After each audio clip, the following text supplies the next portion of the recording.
Ask yourself, what does it mean to master my English skills? What does it mean? We said that you had so many days, so many maybe nights, so many hours and minutes and seconds of English, and yet you're somewhere in the middle between okay to I really don't like my situation in English and I wish that I had been into another place, right? So why don't you like your situation? Why can't you be in a situation where you had more control in the English language, which is the international language? Why is it so annoying? Why is it so difficult to have a normal, good life with mediocre minus or less than mediocre minus English? Why? Let's see. For how many hours I've been studying English until today? Ask yourself this question. How many hours? It will be easier to count the years maybe, right? Because I'm talking about many years. Many of my participants, I will not call them students most of the time. Many of my participants, the people who are part of my program, most of them have less meetings than years that you have in English, that you had in English, right? Or you already accumulated these years. So how come? Let's say that you started English somewhere between the age of 9 to the age of 10 in grade 3 to grade 4. Now, some of you already tell yourself, but no, you know English. We had it before. We had videotapes, we had songs, we had our weird parents, friends, right? We had our neighbors, we had our uncle. You're right. We will see that pretty soon. Now, let's take a person. Let's call this person Alon Sticlaro. That's my name. That's me. My name is Alon Sticlaro. Sticlaro is a window maker in Romanian, if you really want to know what it is. It's not that kind of an exotic name like it sounds. So now let's move on. Let's be serious here. 1991. I was 9. Okay, I was 9, the year 1991. Grade 3. In my case, I started to learn English in grade 4, but there are people here who take this course that started from the 2nd grade or grade 3, the 3rd grade, the 4th grade. My brother and sister even started from grade 5, the 5th grade. Okay, so let's take 31 years between the age of 9 to 40 of a person, okay? And let's see what happened there. So this is me, 9 years old. You're going to see me now soon. I was amazing, right? I was cute. And this is me here when I'm 40. Actually, today I'm 41 and I'm doing this again. This part, actually, I'm doing this part again because I had to do it. I had to do it.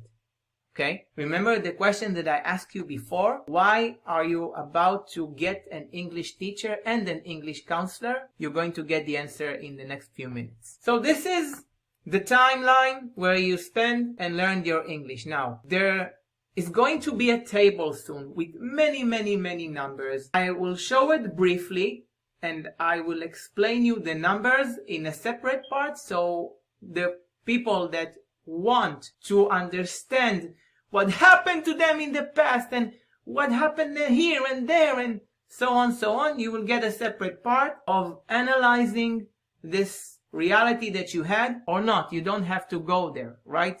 You live today. You don't live 1993 or 1991. You live today. You live in today, right? Good. So this is the table. I will show it briefly and you have another copy at the end of this introduction if you really want to show your friends or anything.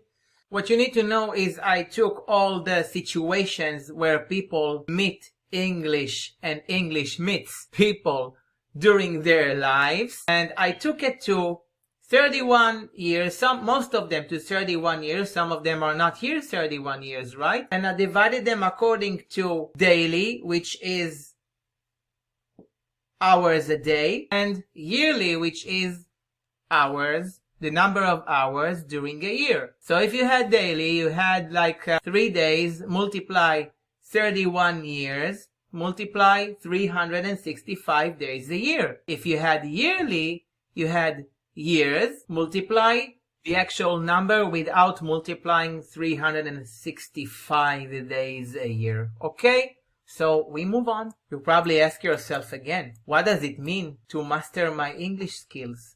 I mean, you had so many hours, right? How come you're not a master? You know, people say that in order to be a master, you need 10,000 hours or 10 years.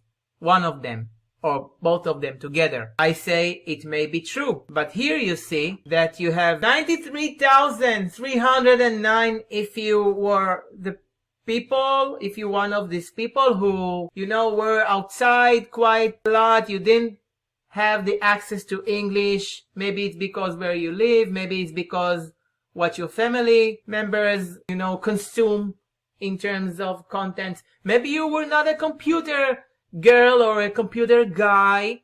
Okay? Don't worry, everything's okay. It doesn't matter. And by the way, you're going to need less than 10,000 hours to be a master in this program. Way less. You'll see all about it really soon. 235,720. These are the people who had respectable amount of hours when they were exposed to English. And you probably ask yourself, no, these people are the good people. They know very good. Okay, they have more practice hours than some other people, but still they don't speak fluently. Many of them, most of them, right? Most of them don't speak fluently. Most of them think that they know how to listen real good, but they will be quite surprised later on if they chose the listening course. Same thing for writing. When they think that they are great in writing, you can ask yourself, or you think you're great in writing. No, I don't want to do it now. I'll do it later on. Trust me, you will see this. Reading, the same thing for reading. People who can read real fast, read fluently. It doesn't mean that you are an excellent reader. You will understand if you take the art of reading course. And we will talk about what's going on later on in this program. So I took the average, the middle, 164,529.5 hours of English. And yet we are somewhere between quite okay to I really don't like my quite okay minus situation. Okay? Why? Because we did it wrong. Yes, we did it wrong. You can say full gas when your gear is neutral. You can say that you were only talking and you didn't listen. You can say that you thought that you are listening to something, but you did it wrong. You did it without any awareness. You did it wrong, and now you're going to see why you did it wrong. It is not your fault, by the way. It is not the school's fault. It is not the teacher's fault. It is not anyone's fault. It is what it is.